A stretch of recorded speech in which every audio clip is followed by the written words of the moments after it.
Hi everyone, I'm Rosier and we're playing King Arthur's Legends Rise. So in today's video, I'll be showing you a new strategy in order to clear this Gorgos Burning Land stage 10 only using rare and uncommon heroes. No legendary heroes required. So let me show you the team. So this is Burning Land stage 10 and as you can see, this new team allows me to get even faster run compared to my previous team that has the 3 heroes, Anguish, Merlin and Isolde. This one requires 4 heroes but it's even faster. So let me show you the team. So these are the heroes that I've selected. The first one will be Anguish. He's there for his attack speed aura in the Gorgos Burning Land dungeon. So having him in this position allows our heroes to be faster so they can apply their dots, they can perform the healing and so forth. And then with Djerit here, he's there to increase our Vigor. He's there to, provide Vigor to our Anguish as well as Rosier, because these two heroes, they'll be using all of their A3 abilities, and their A3 abilities consume 3 Vigor. So I'm gearing the Djerit in the Vigor set and also allow him to just do his default attack to just charge up the Vigor faster. Isolde on the other hand is there for her cleansing, remove the dots as well as healing. And finally we have Rosier here. She's our newly addition here in this team. I just built her today and I haven't got her to level 60 yet. I just awakened her or ascended her to level 50 and then gain those EXP passively from running this dungeon. And I do not even have sufficient relic buff to upgrade her gears yet to level 50 or 60 for her relic. Alright, without further ado, let me show you this team. Let's start battle. Alright, so the key strategy is to focus on the boss, because the boss has the most HP and we want to take him down before his rage counter become active. Because once his turn rage from 19 becomes 0, then he'll be able to deal massive amount of damage. So we do not want him to do that. So what makes Rosier useful in this dungeon is she can extend those dots. So we have Anguish here as well as Rosier. As you can see, Rosier just extended the debuff for Chil from 1 turn to 2 turn, and her blitz from 1 turn to 2 turns as well. Look at that. And this already massively take out a chunk of those Gorgos HP. This speeds up the run even faster. So if I have my Rosier slightly tankier, she'll be able to survive at least 2 hits from the boss. Look at that. So fast! So fast for the 8 seconds only! For the 8 seconds only. And I gain like 19k free EXP from this run. Look at that. Super fast. Oh man. So if you want to like speed run your Gorgos dungeon, just place Rosier in. You do not need her to be like level 50 relic and those things. She's there to extend those debuff from Anguish as well as her dot. Alright, let's check out the battle stats here. So as you can see, Isolde is our main healer. That's why there's a long green bar here. And then the red color is the damage. I think the blue color. Yeah, the blue color is the damage dealt. Look at that. For the offense, damage dealt from Rosier is 84% because she applies bleed as well as extending the debuff placed by Anguish, those Chil dot. That's why she can do so much damage with this. I think the highest damage dealt for these two is 71,670. Basically, that is the damage scale against the Gorgos max HP. And then we have debuff. Anguish plays 7 debuff of the Chil, whereas for Rosier, she plays 9 bleed. And the kill is done by Anguish because Rosier is already killed by the boss.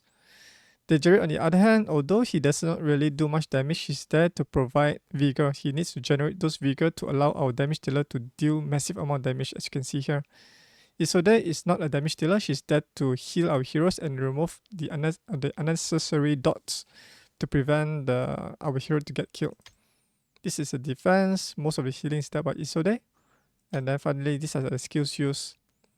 The Djerit is using his A1 ability to generate more Vigor. Anguish is there to do his piercing step to apply the Chil. Bloody Festival by Rosier to apply the bleed. and Isolde perform her healing through this Ankamna's Mercy. Alright, so let me show you how I build each of these hero. Okay, let's go. Okay, go back to the heroes management. Alright, so let's go on with the first hero here, Anguish. So here are his total stats. So you want to prioritize on the attack speed, Vigor. You need to gear him in a Vigor set, and effect accuracy. Once you get the sufficient stats to allow him to go before the boss, I think the boss speed is around 163. You need to have like 164 speed if you're not having him in the attack. If you're not using him for the leader position, because his leader position will provide 20% attack speed. So if you have the attack aura, attack speed aura, then you can get his speed slightly lower. Okay, this is the basic stats here. Here are the full detailed stats. You can pause the video at any point of time.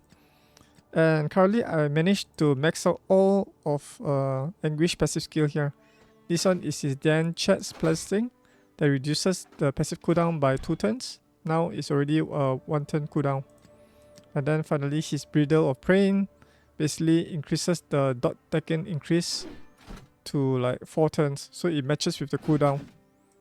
Okay, here is his Chivalry. He's only like level 3 Chivalry. That just provides him with this attack increase for 2 turns. He doesn't really need to do damage because most of his damage is done by the Chil damage over time. Skills are all max. He has the 4th Awakening. He's level 60. Alright, let's move on to the most interesting part, his equipment. So I'm gearing him in a Vigor as well as accuracy set. Vigor allows him to charge 1 Vigor at the start of turn. And then with the help of the Djerit, then he's able to use this Vigor and the Vigor from the Djerit to quickly use his A3. Alright, so let's quickly go through the equipment.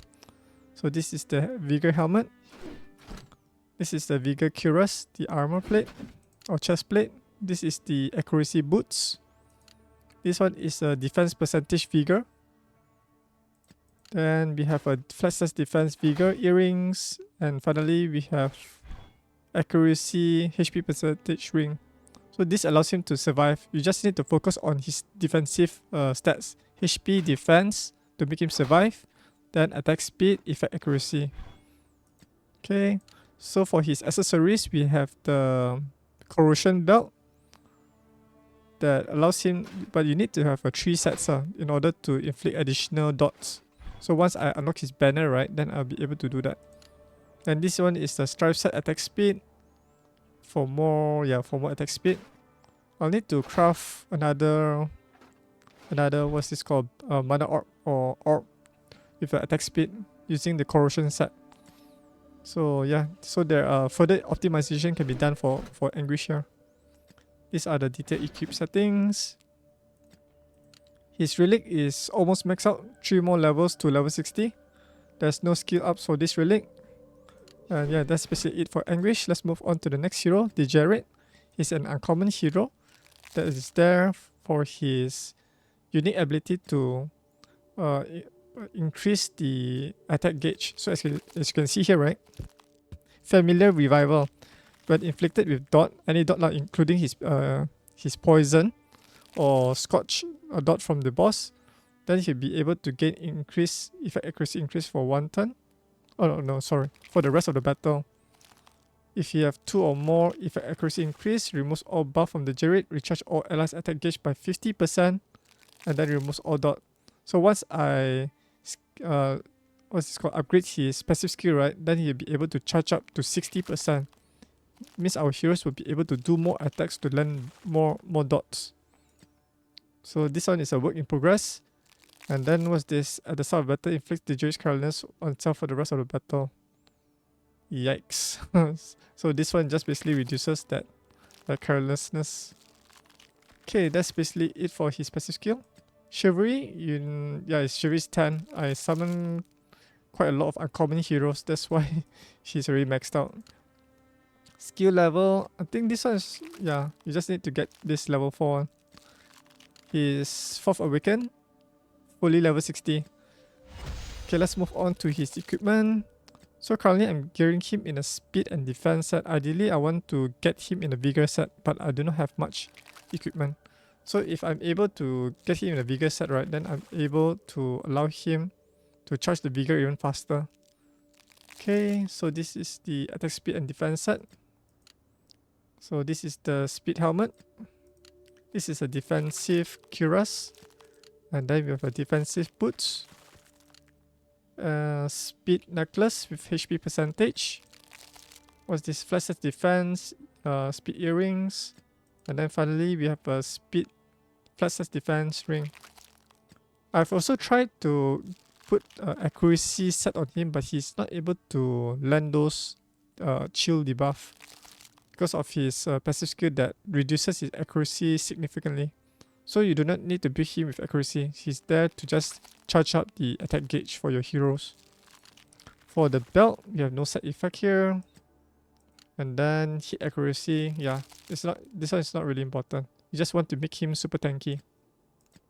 These are the detailed equip stats for the Djerit. And let's move on to his relics. So I'm using the Frost Relic for the Gorgos. He's only level 40, can further improve to increase the HP defense stats.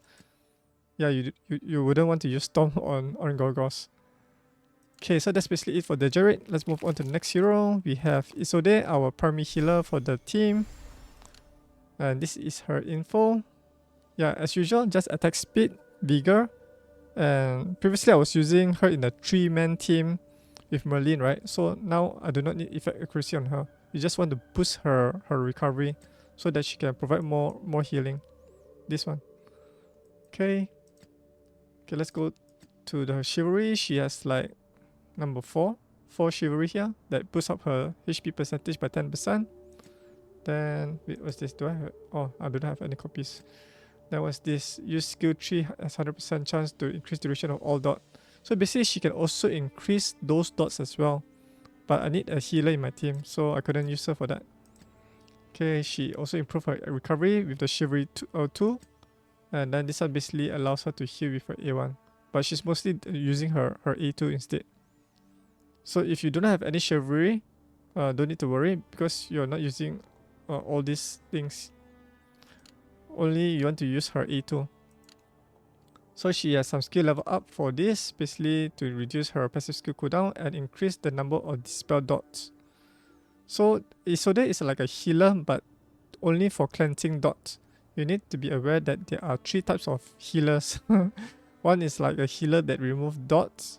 There's another healer to remove abnormal status only, the crowd control like stun, brainwash, oblivion, those things. And another healer just to remove debuff like decrease defense, decrease attack, attack speed, decrease attack, and those sort of things.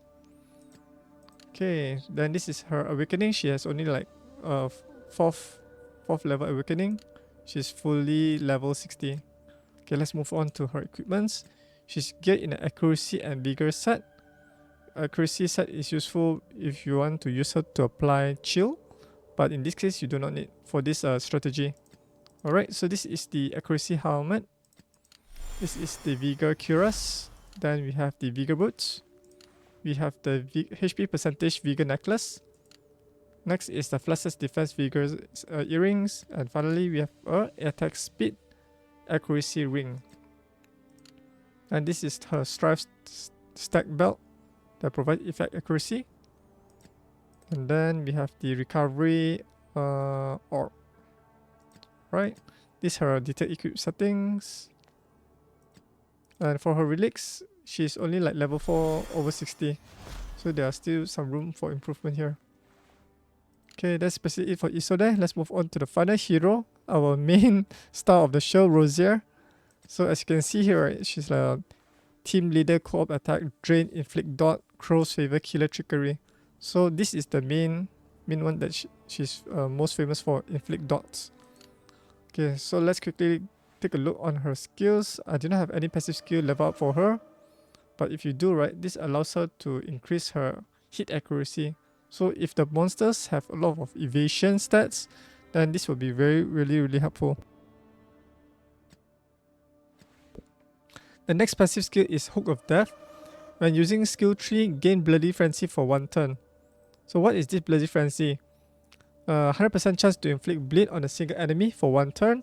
If the target has bleed, increase duration of all dot effects inflicted on enemies by 1 turn. This is her highlight. But in order to unlock this, right, you need to be aware that she needs to have Chivalry 8. So what does it mean that? So let's quickly take a look at her Chivalry. So as you can see here, right, I use a lot of memory stones just to boost up her, what's this called? Her Chivalry. So all of this Chivalry boosts up her what's it called? Her basic stats. So this one is something like increase deck drain, target rate, attack percentage. Upon receiving dot, grant self attack speed increase. So this one, if the boss inflict Scorch on her, right, she will increase her attack speed even faster. And then effect accuracy, this one is really important to boost up her chances to override that or overcome the boss resistance to apply those bleed. This one is attack and HP, attack percentage, HP and defense, and finally this one, Oath of Truth, unquenchable bloodlust. Hook of Death enhances fresh crimson blood to Bloody Frenzy. So this is the one that unlocked this skill. Alright. And another thing that you need to be aware of, right, that this Hook of Death is only triggered in her Flame Relic, not the Frost Relic, not the Storm Relic. So you need to be aware. So if you want to make full use of this Chivalry 8, right, you need to use her in Flame Relic. Okay. And let's quickly go through the stats. So I prioritize on attack speed, some critical rate, effect accuracy, and then her HP and defense is pretty low. So I'm still working on it. Once I get her to a high level relic as well as level 60, right, then she will have more HP and defense stats. Okay, I was quite lucky to get gears that has a lot of attack speed stats. I wasn't like really trying to build her fast, but the gears already has a lot of attack speed substats. Yeah. Okay, wait, let me show you the detailed stats here. So you can pause the video at any point of time. Okay, so that's basically her stats. Let's move on to the equipment. So I'm gearing her in a Vigor as well as a critical strike. I don't have much accuracy set, so yeah, this is what I use. I just used what are the leftover gears that I have on my account. For the Vigor, I do not have any. That's why I craft these four gears from the forge. Alright, so this is the Vigor helmet. Then we have the Vigor cuirass. We have the Vigor boots.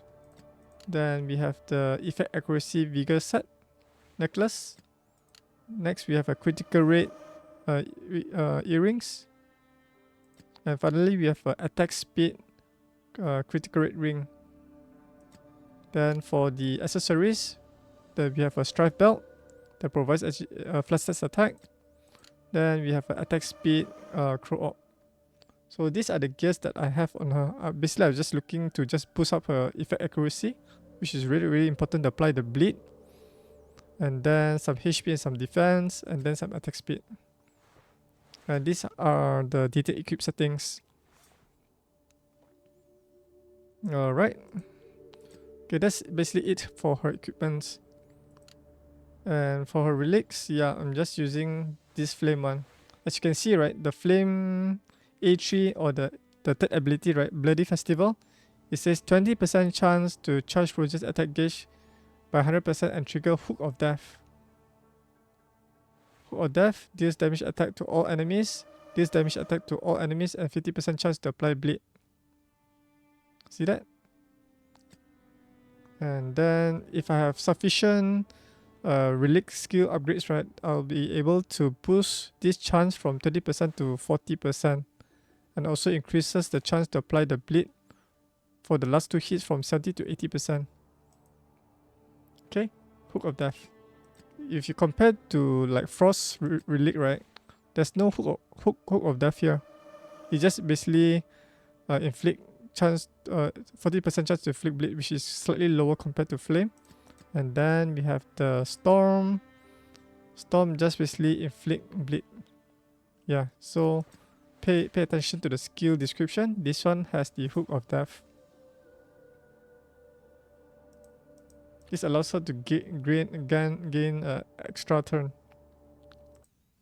Alright, so that's basically it for the explanation of Rosier's Relic. And yeah, that's basically it for this video. Very easy team to build, especially these are all rare and uncommon heroes here. Yeah, so I'll be further further upgrading Rosier's relics as well as her gears. And you can also use Rosier in other parts of the dungeon, but I have not tried her out. I think I tested her in the Fortress of Arcelus, but this place, although the enemies are storm, but the boss itself, right, is immune to dots. So you need to be aware that not all enemies you can use Rosier for that. So as you can see, yeah, for this boss, right, he has this passive skill, Suspicious Flow, grants all allies abnormal status immunity, grants all allies dot immunity for the rest of the battle. This one doesn't have any buff duration, so you cannot apply those bleed to the boss. So yeah, so this limits the places that you can use Rosier. I'll further test Rosier in other parts of the dungeon to see what other areas that she's good at. Alright, so that's basically it for my video. Hopefully you guys learn a thing or two. And if you're new to my YouTube channel, you can click on the subscribe button. It's free so that you'll be notified whenever I upload a new video on this channel. And you can also support me through the Netmarble content creator. I've already registered as a content creator there, so you can support me. Alright, so that's basically it. Thanks for watching, and I'll see you guys in the next video. Bye!